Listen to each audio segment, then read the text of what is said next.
वंदे। आज इतनी बड़ी संख्या में दिल्ली के कोने कोने से आए हुए मेरे प्यारे बहनों, भाइयों, माताओं, बुजुर्गों, बच्चों, आप सबको मेरा नमस्कार, सबको मेरा प्रणाम। कल शाम को मैं टीवी देख रहा था, एग्जिट पोल आ रहे थे।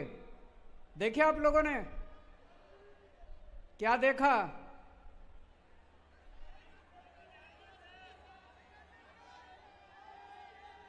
हरियाणा और जम्मू कश्मीर से भाजपा की डबल इंजन सरकारें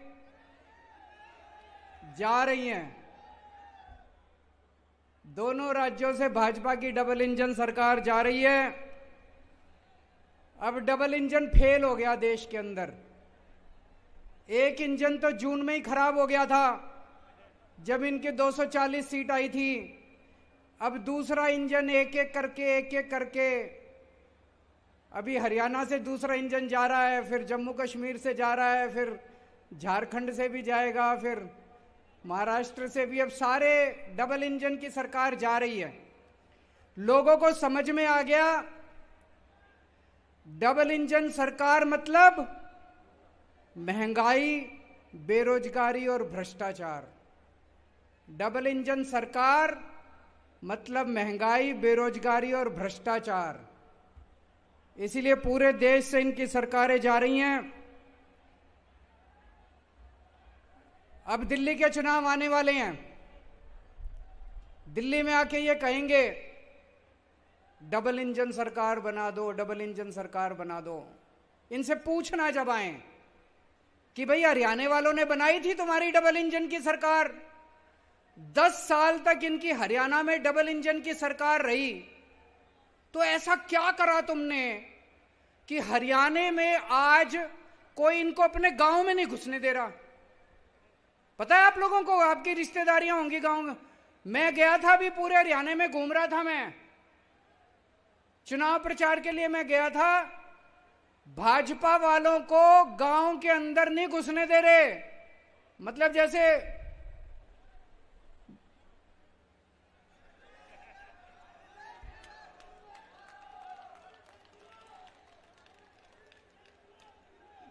धक्के मार मार के लोग मोहल्ले में नहीं घुसने दे रहे, गलियों में नहीं घुसने दे रहे, गांव में नहीं घुसने दे रहे। तो डबल इंजन की सरकार तुम्हारी हरियाणा में बनाई थी। ऐसा क्या कर दिया तुम लोगों ने कि हरियाणा वाले अब तुमको दुत्कार के भगा रहे हैं अपने अपने गांव से? उत्तर प्रदेश में 7 साल से डबल इंजन की सरकार है। कुछ तो गड़बड़ करी होगी तुमने कि आधी सीट रह गई तुम्हारी लोकसभा के अंदर उत्तर प्रदेश से। क्या गड़बड़ करी तुम्हारी डबल इंजन ने? मणिपुर में इनकी डबल इंजन की सरकार है, 7 साल से जल रहा है मणिपुर, पिछले 2 साल से जल रहा है। तो ऐसी डबल इंजन की सरकार चाहिए कि मणिपुर बना दे हर राज्य को?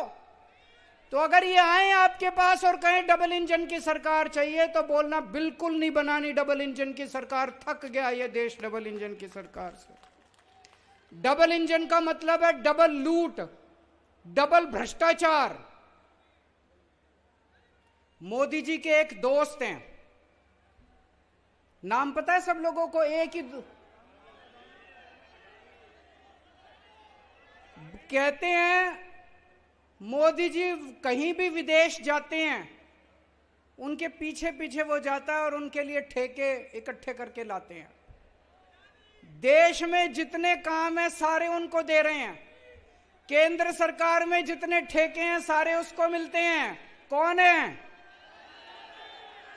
तो डबल इंजन की सरकार इसलिए चाहिए कि केंद्र के तो सारे ठेके दे दिए, अब राज्यों के ठेके भी देने हैं उनको, इसलिए इनको डबल इंजन की, डबल लूट की सरकार चाहिए इन लोगों को। अभी आएंगे आपके घर में, आएंगे चुनाव में और कहेंगे जो जो केजरीवाल ने किया वो सारा काम हम करेंगे। अभी कह रहे हैं, ये जा रहे हैं जगह जगह, जो जो केजरीवाल ने किया सारा काम हम करेंगे। तो उनको कहना फिर तुम्हारी क्या जरूरत है? केजरीवाल है ही हमारे सारे काम करने के लिए, फिर इनकी क्या जरूरत है?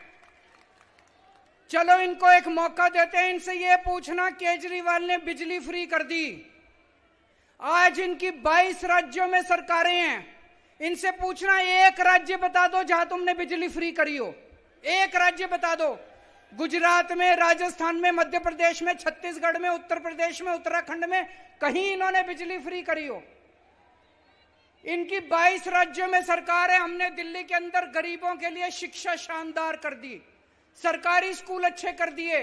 ये आए आपके पास और कहें हम केजरीवाल के सारे काम करेंगे। इनसे पूछना, कौन से राज्य के अंदर तुमने स्कूल ठीक करे? गुजरात में 30 साल से इनकी सरकार है, एक स्कूल दिखा दो। मैं गुजरात गया था प्रचार करने के लिए पिछली बार 2 साल पहले। एक स्कूल नहीं मिला जो इन्होंने ठीक करा। गरीबों की शिक्षा का सत्यानाश कर दिया इन लोगों ने। 22 राज्यों में इनकी सरकार है, एक काम बता दें, ये एक काम जो इन्होंने अच्छा काम करा हो 22 राज्यों के अंदर।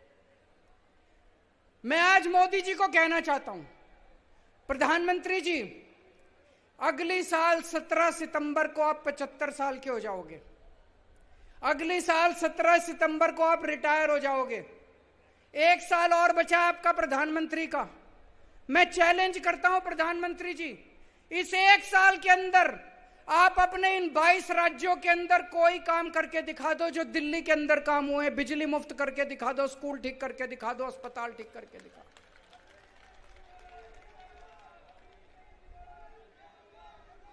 लोग ये कह रहे हैं 10 साल हो गए मोदी जी को राज करते करते, 10 साल में इन्होंने कुछ नहीं करा। जब ये रिटायर होंगे तो लोग सोचेंगे क्या करके गया, कुछ नहीं करके गया। आखिरी 1 साल में करके जाओगे तो लोग कहेंगे चलो 10 साल में कुछ नहीं किया, 11वें साल में तो कुछ करके गए।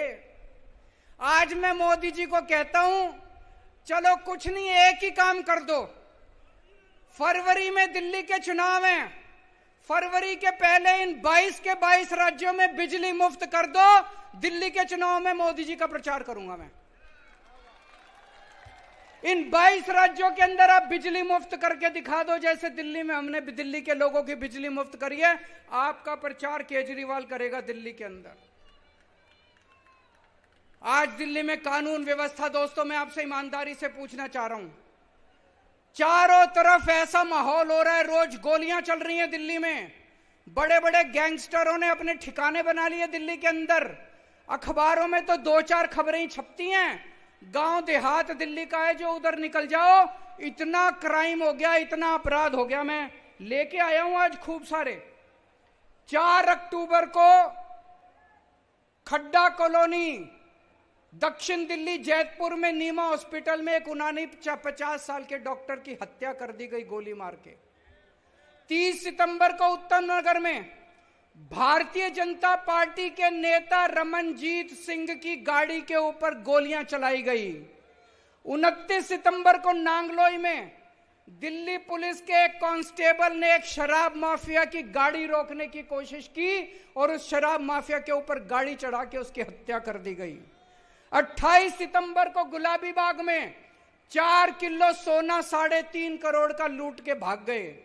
28 सितंबर को नारायण विहार में 20 राउंड गोलियां चलाई। एक गाड़ी, शोरूम था गाड़ियों का, उसके ऊपर 20 राउंड गोलियां चलाई। 28 सितंबर को ही महिपालपुर में एक होटल के अंदर फायरिंग हुई।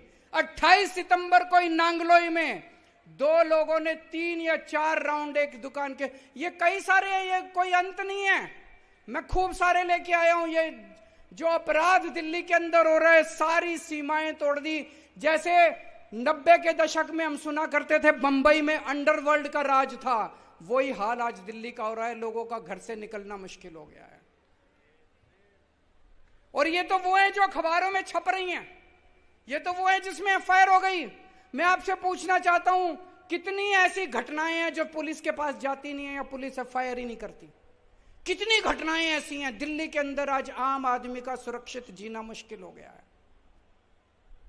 दिल्ली पुलिस इनके पास है, सुरक्षा व्यवस्था इनके पास है। क्या कर रही है बीजेपी? क्या कर रही थी बीजेपी जब ये फायरिंग हो रही थी? क्या कर रही है बीजेपी जब ये सारी घटनाएं हो रही हैं? बीजेपी दिल्ली सरकार के काम रोकने की कोशिश कर रही है, बस ये करती है। उनको एक ही काम दिया था आप लोगों ने कि दिल्ली की सुरक्षा व्यवस्था संभालो, वो तो इनसे संभलती नहीं।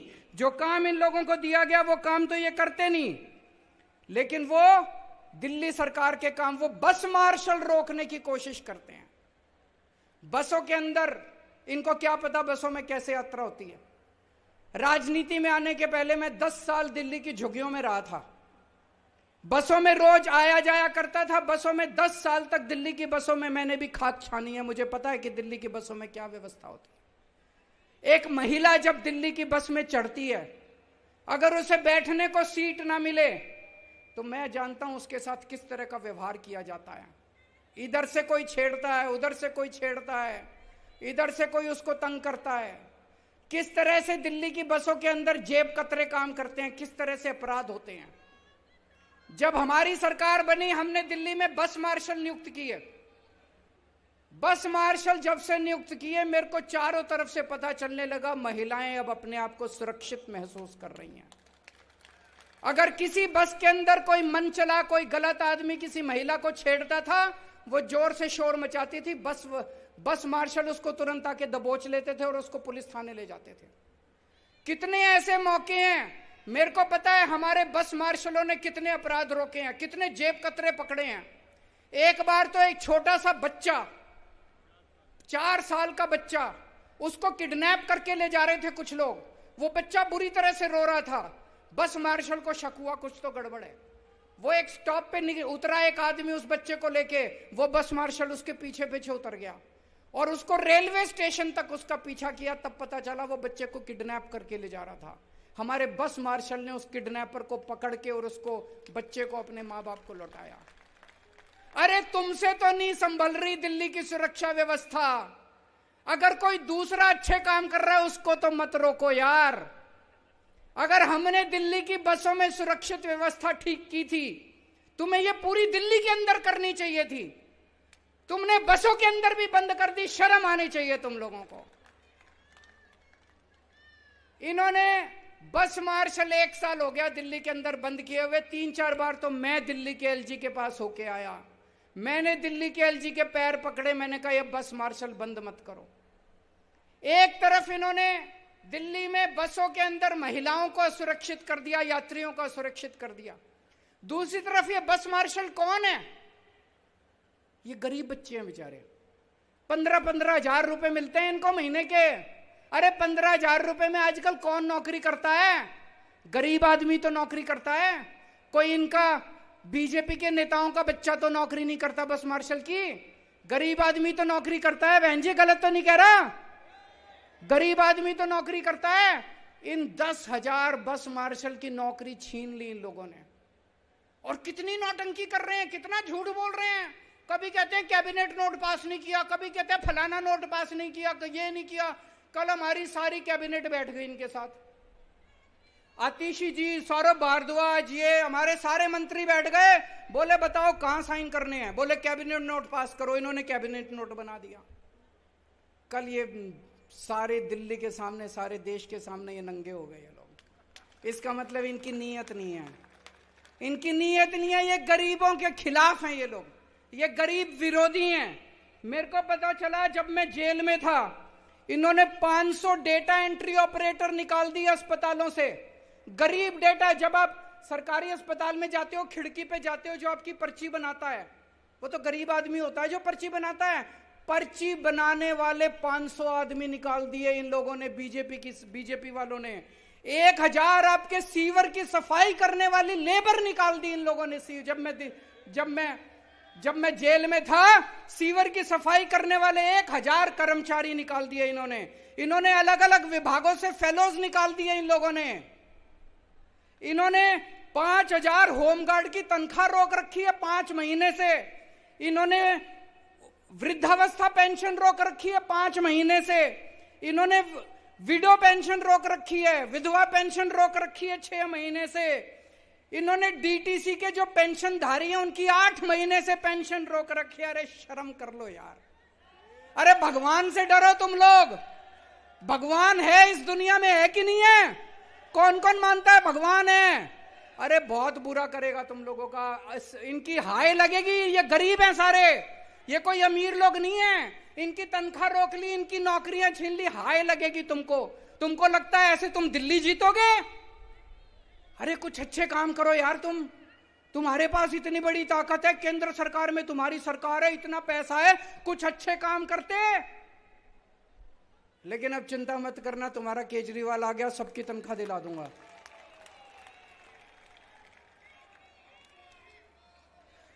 सारे काम करा दूंगा, सबकी तनख्वाह दिला दूंगा, सबकी नौकरी वापस करवाऊंगा।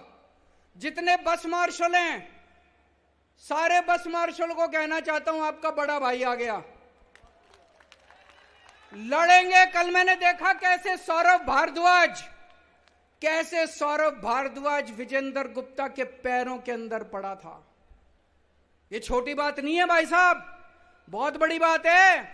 कोई मंत्री बन जाए, उसका ऐसा अहंकार हो जाता है, मैं अभी इनके एक मंत्री का बयान बताऊंगा। हमारे मंत्री दिल्ली के लोगों के लिए इनके पैरों में भी गिर जाते हैं। कल सौरभ भारद्वाज बीजेपी के पैरों में नहीं गिरा था। सौरभ भारद्वाज कौन है? यह कोई एक शख्स नहीं है, दिल्ली के 2 करोड़ लोगों द्वारा चुना हुआ मंत्री है, आपका मंत्री है।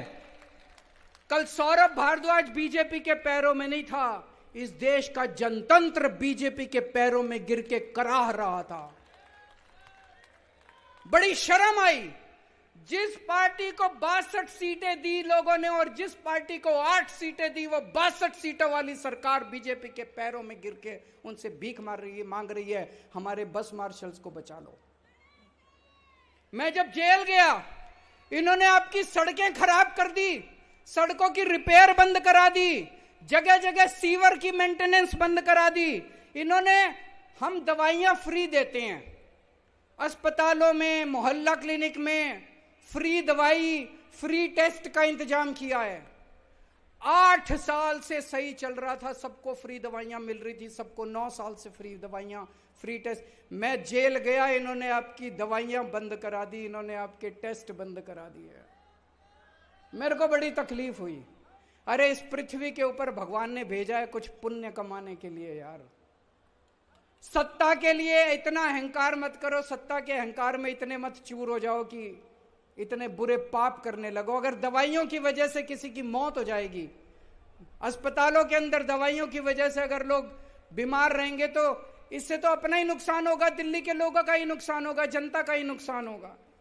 पर ये सारी ओल्ड एज पेंशन, ये सारे मैं दोबारा ठीक कराऊंगा। मैंने बात की आतिशी जी से, सड़कों की रिपेयर चालू हो गई है, आप लोगों ने देखा होगा। पूरे दिल्ली के अंदर हमारे मंत्री, सारे विधायक सड़कों के ऊपर उतरे हुए हैं, सबकी रिपेयर चालू करा दी, सारी सड़कों की रिपेयर शुरू हो गई है। सीवर की सफाई भी अब जल्दी शुरू कराएंगे। दवाइयां और टेस्ट जो इन्होंने बंद कराए हैं वो भी दोबारा चालू कराएंगे। ओल्ड एज पेंशन मुझे पता चला है कि चालू हो गई है। आज दिल्ली में जनतंत्र नहीं है। पहले हमारे देश में ब्रिटिश राज था, आज हमारे देश में एलजी राज है। जब मैं जेल में था, मैंने भगत सिंह, सुभाष चंद्र बोस, अशफाक उल्लाह खान, इनकी जिंदगी, इनके बारे में खूब पढ़ा, अपने भारतीय स्वाधीनता आंदोलन के बारे में खूब पढ़ा। मैं सोच रहा था भगत सिंह ने इसीलिए फांसी खाई थी क्या, कि अंग्रेज जाएंगे और एक एलजी आके दिल्ली के ऊपर राज करने लगा, एलजी का राज हो जाएगा।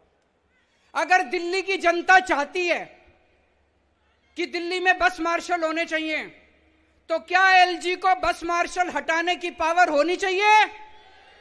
अगर दिल्ली की जनता चाहती है कि अस्पतालों में फ्री दवाइयां मिलनी चाहिए, तो क्या एलजी के पास दवाइयां बंद करने की पावर होनी चाहिए? अगर दिल्ली की जनता चाहती है कि हमें फ्री टेस्ट मिलने चाहिए, इलाज फ्री होना चाहिए, तो क्या एलजी को इलाज बंद करने की पावर होनी चाहिए? अगर दिल्ली की जनता चाहती है कि हमें फ्री बिजली मिलनी चाहिए, तो क्या एलजी को फ्री बिजली बंद करने का अधिकार होना चाहिए? कौन होता है एलजी दिल्ली के लोगों के खिलाफ निर्णय लेने वाला? हमें दिल्ली के अंदर दो जनतंत्र लेके आना है, जो पूरे देश के अंदर दूसरे लोगों का अधिकार है। पूरे देश में आप पंजाब चले जाओ, राजस्थान चले जाओ, मध्य प्रदेश चले जाओ, छत्तीसगढ़ चले जाओ, वो लोग वोट डालते हैं, जिस सरकार को चुनते हैं उस सरकार की पूरी पावर होती है। आज दिल्ली के लोगों के पास अपनी पावरफुल सरकार चुनने का अधिकार नहीं है। मैं एक बहुत छोटा आदमी हूं, आज से 10-12 साल पहले सोच के देखो, इस देश में कोई जानता नहीं था केजरीवाल कौन है, कोई नहीं जानता था। ये तो पता नहीं मैंने कुछ पुण्य करे थे कि आप लोगों ने इतना मेरे को मान सम्मान, इतनी बड़ी जिम्मेदारी दे दी। मैं दिल्ली की झुग्गी बस्तियों में काम किया करता था, झुग्गी बस्तियों से उठा के आप लोगों ने अपने दिल में बसा लिया मेरे को। मैंने पता नहीं क्या पुण्य किए थे मैंने। आज मैं आपके सामने कसम खा के जा रहा हूं, अपनी जिंदगी के अंदर आपको मैं पूरे आपके अधिकार दिला के रहूंगा। दिल्ली को पूर्ण राज्य बना के रहेंगे, दिल्ली को एलजी से मुक्ति दिला के रहेंगे। दिलानी है कि नहीं दिलानी? दिल्ली को एलजी के राज से मुक्ति दिला के रहेंगे, जनता का राज शासन करके रहेंगे, जनता का शासन कायम करके रहेंगे। दोस्तों,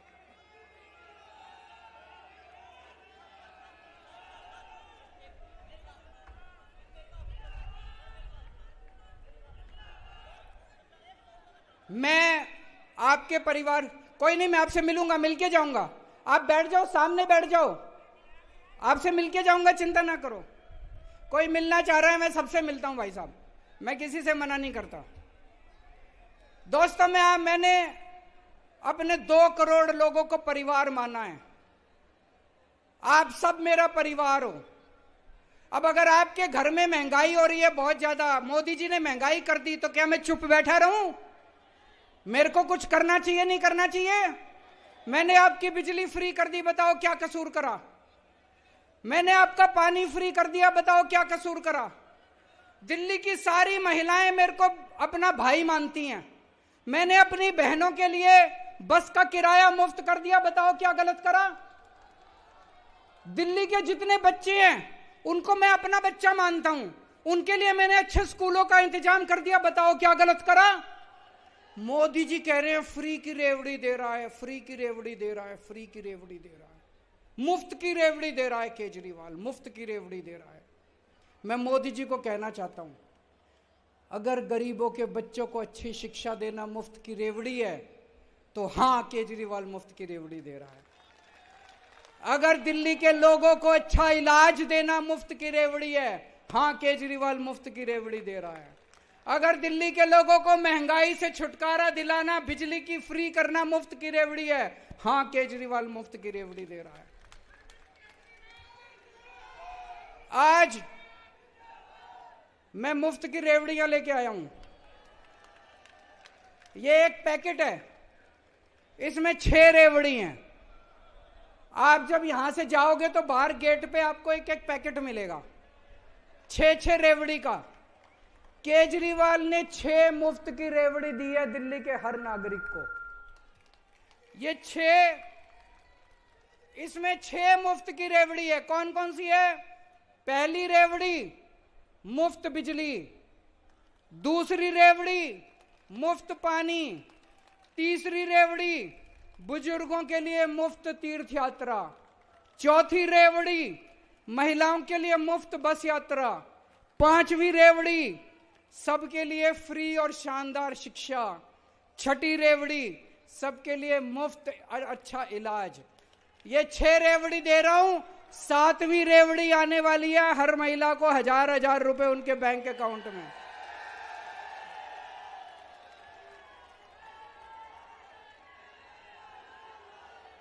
मैं प्रधानमंत्री जी को कहना चाहता हूं, ये 6 रेवड़ी हैं और 7वीं रेवड़ी आने वाली है। आपको ये पैकेट मिलेगा। ये रेवड़ी जो है, इसमें चीनी से बनती है रेवड़ी। ये चीनी तो जनता की है। इसमें जो तिल है वो तिल भी जनता का है। इसमें जो घी लगा वो घी भी जनता का है। इसमें जो इलायची डली इलायची भी जनता की है। मैं तो हलवाई हूं, मैंने ये सारा मिला के जनता की रेवड़ी बना के आपको दे दी। ये रेवड़ी मेरी थोड़ी है, तिल भी आपका, इसमें चीनी भी आपकी, इसमें तेल भी आपका, घी भी आपका, इसमें इलायची भी आपकी। ये रेवड़ी जनता का, ये तो भगवान का प्रसाद है। आज आप ये लेके जाओगे, जब ये पैकेट आपको यहाँ पे मिलेंगे, जब घर मिल गए सबको, ये पैकेट आप घर में ले जाके, आपके घर में पूजा घर होगा, वो है कि नहीं है? इसको जेब में डाल लेना, भी खाना नहीं।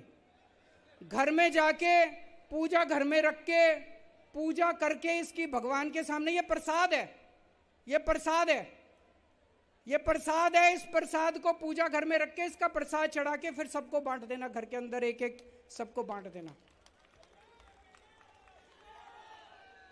मैं मोदी जी को कहना चाहता हूं, जनता से तिल इकट्ठा करके, घी इकट्ठा करके, चीनी इकट्ठी करके, गुड़ इकट्ठा करके मैंने रेवड़ी बना के जनता में बांट दी, प्रसाद बांट दिया। मोदी जी, आपने तो सारी की सारी मिठाई की दुकान उठा के अपने दोस्त को दे दी। आपने तो पूरी की पूरी मिठाई की दुकान उठा के अपने दोस्त को दे दी। ये गलत है। मेरा कसूर यह है, दिल्ली की एक भी रेवड़ी मैंने मोदी जी के दोस्त को नहीं लेने दी। एक भी रेवड़ी, सारी रेवड़ी मैंने आप लोगों को बांट दी।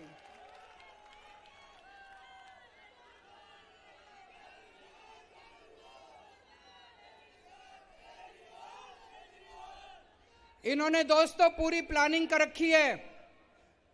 ये बात जाके सबको बताना, इन्होंने पूरी प्लानिंग कर रखी है। अगर गलती से आपने दिल्ली में बीजेपी को वोट दे दिया तो ये डीटीसी अपने दोस्त को दे देंगे, बिजली कंपनियां अपने दोस्त को दे देंगे, दिल्ली जल बोर्ड अपने दोस्त को दे देंगे, दिल्ली के जितने सरकारी स्कूल हैं ये अपने दोस्त को दे देंगे, और दिल्ली के जितने सरकारी अस्पताल हैं ये अपने दोस्त को दे देंगे। फिर आप देख लेना आपका बसों का किराया कितना होगा, फिर आप देख लेना आपकी बिजली कितनी में। सबसे पहले ये फ्री बिजली बंद करेंगे। आज मैं जब गुजरात में जाता हूं, गुजरात के लोग पूछते हैं बीजेपी वालों से, जब केजरीवाल ने पंजाब में और दिल्ली में बिजली फ्री कर दी, तुमने क्यों नहीं करी? तो ये गुजरात में बिजली फ्री नहीं करते, अब ये दिल्ली और पंजाब में बिजली फ्री बंद करना चाहते हैं, ताकि गुजरात के लोग आवाज ना उठाएं, ताकि यूपी के लोग आवाज ना उठाएं। तो अगर आपने गलती से इनको वोट दे दिया, आपकी फ्री बिजली है, 6 की 6 रेवड़ी आपकी खत्म हो जाएंगी, आपका सब खत्म हो जाएगा। आप लोगों कहते हैं केजरीवाल चोर है, मोदी जी कहते हैं केजरीवाल चोर है। मैं आपसे पूछना चाहता हूं, फ्री बिजली देने वाला चोर है कि बिजली महंगी करने वाला चोर है? बच्चों के लिए अच्छी शिक्षा देने वाला चोर है कि बच्चों की शिक्षा महंगी करने वाला चोर है? फ्री इलाज देने वाला चोर है कि सरकारी अस्पताल बंद करने वाला चोर है? मैं आपसे पूछना चाहता हूं, पानी फ्री देने वाला चोर है कि पानी महंगा करने वाला चोर है? मैं आपसे पूछना चाहता हूं, जनता में रेवड़ी बांटने वाला चोर है कि सारे देश को उठा के अपने दोस्त को बेचने वाला चोर है? मैंने चोरी नहीं की, इसलिए आज छाती चौड़ी करके मैं जनता के बीच में जा रहा हूं और कह रहा हूं कि अगर मैं ईमानदार हूं तो वोट देना, वरना वोट मत देना। इसलिए मेरे अंदर हिम्मत है ये कहने की, क्योंकि मैंने चोरी नहीं की। आज इतनी यहां पे, आज मैं जनता की अदालत में आया हूं। मैं आपसे पूछना चाहता हूं, जिन जिन लोगों को लगता है केजरीवाल ईमानदार है, हाथ खड़े कर दो। जिन जिन लोगों को लगता है मोदी जी ने केजरीवाल के खिलाफ गंदा षड्यंत्र रचा था, हाथ खड़े कर दो। मैंने केवल जनता के लिए काम किया है, मैंने अपने लिए कभी काम नहीं किया, मैंने अपने परिवार के लिए काम नहीं किया। आप देखोगे सारी पार्टियों के अंदर जब टिकट देने की बात आती है, एमएलए का टिकट, एमपी का टिकट, तो इनको अपने बच्चे याद आते हैं। आते हैं कि नहीं आते? इसका बेटा, इसका भाई, इसका बाप, इसकी पत्नी, इसका फलाना, इसका। मैंने अपने किसी रिश्तेदार को आज तक टिकट नहीं दी, मैंने कभी अपने बेटे को टिकट नहीं दी। मैंने आपके बच्चों को टिकट दिया, आपके बच्चों के लिए स्कूल बनवाए, मैंने हमेशा आपके बच्चों का ख्याल रखा है। अभी जब दिल्ली का नया मुख्यमंत्री बनाने की बात आई, इन्होंने बीजेपी वाले ने खूब उछाला, केजरीवाल अपनी बीवी को बनाएगा मुख्यमंत्री, अपनी बीवी को बनाएगा। मेरी बीवी मुख्यमंत्री बनने के लिए बेताब नहीं है, हमने अपनी कार्यकर्ता को मुख्यमंत्री बनाया दिल्ली का।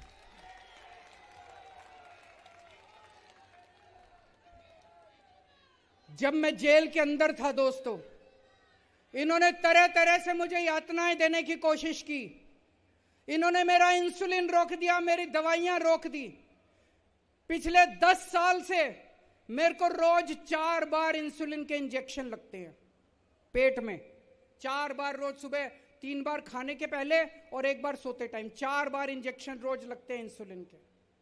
इन्होंने 15 दिन तक मेरा इंसुलिन बंद कर दिया।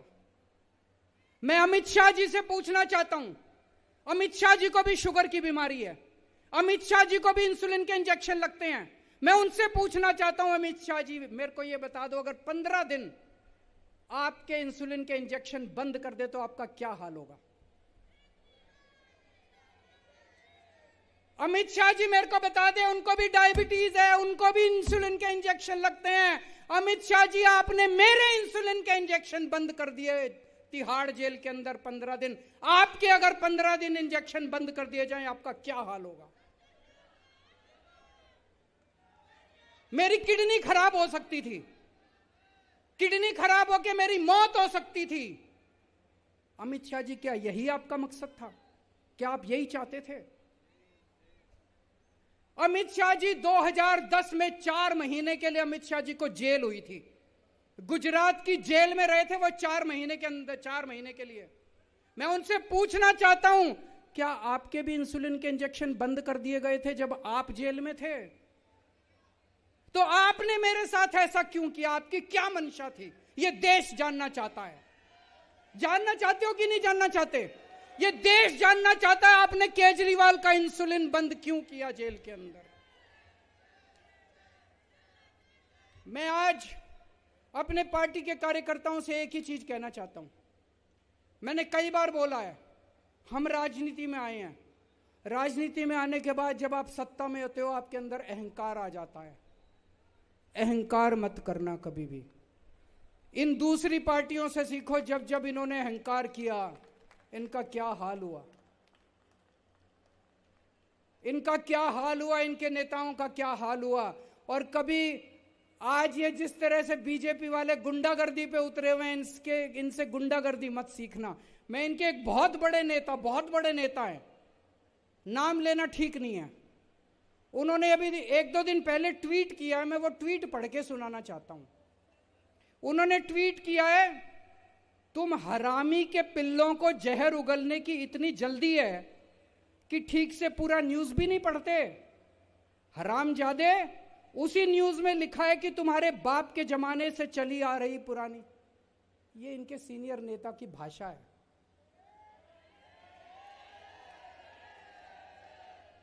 ये इनके सीनियर नेता ने ट्वीट किया है, तुम हरामी के पिल्लों को जहर उगलने की इतनी जल्दी है। हरामजादे, क्या हम ऐसा भारतवर्ष चाहते हैं? मैं आम आदमी पार्टी से हूं, कोई बीजेपी से है, कोई कांग्रेस से है, कोई समाजवादी पार्टी से है, कोई इस पार्टी से, कोई हैं तो इसी देश के। यार ये गाली गलौज क्यों कर रहे हो? ये हमारी सभ्यता नहीं है, ये भारत की सभ्यता नहीं है। मैं आज आम आदमी पार्टी वालों से कहना चाहता हूं, कभी गाली गलौज मत करना। हम हार जाएंगे, हमें हारना पसंद है, हमें हारना मंजूर है, हमें नहीं चाहिए सत्ता, लेकिन कभी इस किस्म की गुंडागर्दी और गाली गलौज किसी के साथ मत करना। दूसरी बात, कभी बेईमानी से चुनाव मत लड़ना। कभी हमने इस देश के अंदर पहली बार यह साबित कर दिया है कि ईमानदारी से चुनाव लड़े जा सकते हैं और ईमानदारी से चुनाव जीते जा सकते हैं। आज ये आरोप लगा रहे हैं कि हमने बेईमानी का पैसा इकट्ठा करके गोवा का चुनाव लड़ा। आज मैं पूरे जिम्मेदारी के साथ कह रहा हूं कि एक भी बेईमानी का पैसा गोवा के अंदर इस्तेमाल नहीं किया गया। अगर हमने बेईमानी के पैसे से गोवा का चुनाव लड़ा होता, भाई साहब आज मैं यहां खड़ा नहीं होता, मैं जिंदगी भर जेल के अंदर सड़ रहा होता। आज मैं चौड़ी छाती करके इसलिए कह रहा हूं क्योंकि मैं ईमानदार हूं। और आज मैं यहां से फिर से मांग करना चाहता हूं, अगर बीजेपी में हिम्मत है तो नवंबर के महीने में महाराष्ट्र और झारखंड के साथ दिल्ली का भी चुनाव करके दिखाए। और नहीं तो मान ले कि हार गए, वो डर गई बीजेपी, हार गए वो, और नहीं तो अभी चुनाव करो, हम चुनाव लड़ने के लिए तैयार है, तुम चुनाव करके दिखाओ नवंबर के महीने में। भारत माता की